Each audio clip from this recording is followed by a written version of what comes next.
Ministri i Brendshëm Besfor Lamallari ka përgëzuar Policinë e Shtetit për finalizimin me sukses të operacionit policor Fundi i Arratisë, çoi në kapjen e 1 për personave më të kërkuar nga drejtësia Ylli Zallës. Ylli Zalla ishte fshehur në një banesë në afërsi të shtëpisë së tij në Zallë të Fushkërujës.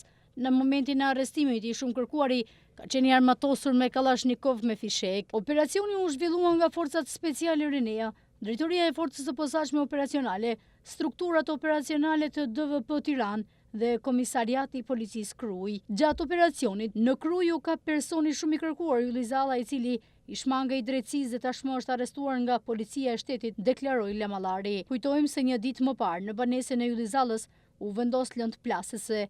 Zalla ishte shpallur në kërkim që prej muajit nëntor të vitit 2025 i dyshuar për çështje që lidhen me armbajtje pa leje. Zalla rezulton në kërkim që prej nëntorit 2025, ku në banesën e tij u zbulua një tjetër arsenal armësh pas hetimeve lidhur me atentatin në Rinas ku mbeti i vrarë Gilman Dodani dhe miku i tij Muçi Shaljani. 12 vjet më parë është arrestuar po për të njëjtën vepër penale, prodhim të bombave artizanale dhe i përfshirë dhe në prodhimin e shitjeve të drogës. Në këtë kohë, dyshohej për lidhje me grupin ISIS për rekrutim të shqiptarëve për xhihad. Vite më parë, ai kishte kërcënuar me jetë dhe pronarin e një kompanie çimentoje në Fushkruj.